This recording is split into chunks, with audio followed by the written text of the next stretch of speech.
एक दिन एक सखी बड़ी मस्ती से गाती चली जा रही थी, प्रिया बदन छवि चंद मनो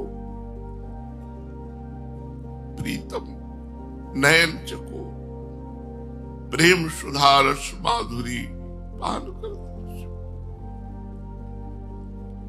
अब कानों में ऐसा लगा जैसे कोई अमृत पिला रहा हो, और तो पीछे पीछे चलने लगे। वो अकेले जा रही थी और बड़ी मस्ती से गा रही थी। जब उसने पीछे देखा कोई लाल वस्त्रधारी, तो कहा क्या है बाबा? तो चेहरा देखते ही, आंसू देखते ही समझ गई कि भाव में है। तो हमका सखी है, हमको ग्रंथ ला के देगी। किस ग्रंथ से आप गा रही थी? तो वो बोले, वो बाबा ये ग्रंथ पढ़ने से बात नहीं बनती, राधा वल्लभ जी का होने से बात बनती है। तो हमने कहा हमें तो पता नहीं कैसे राधा वल्लभ जी के हुआ जाता है। देखो हम बचे थे कि हम इस संप्रदाय में।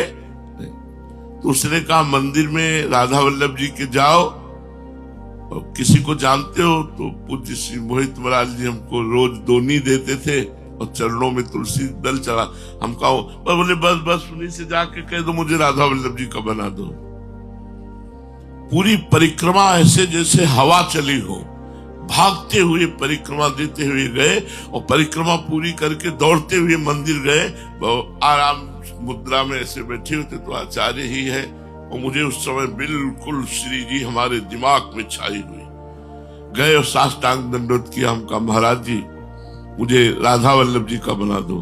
तो आनंद गोस्वामी जी ऐसे ताली बजाए, हंसे, बोले बाबा मुझे पता था फंसेगा, मुझे पता था तू फंसेगा, क्योंकि जब तू राधा वल्लभ लाल जी को देखता था तो ऐसा लगता था ये फंसेगा बाबा फंसेगा। बोले बहुत श्री जी की कृपा। तो पूज्य श्री मोहित महाराज जी ने कहा पूज्य श्री राधेश लाल जी से आप ये प्रार्थना कीजिए। हम कहा नहीं, हमें आदेश हुआ है आपके लिए, आप हमें श्री जी का बना दीजिए। तो जय जय श्री राधेश लाल जी भी विराजमान थे। उन्होंने कहा कि अरे अब देर क्यों, श्री जी का आदेश है, चलो शुरू। तो अपने पास से उन्होंने कंठी बनाई। हमारे पास 1 रुपया नहीं रहता था। कंठी मंगाई, कंठी बांधी और शरणागत मंत्र दिया।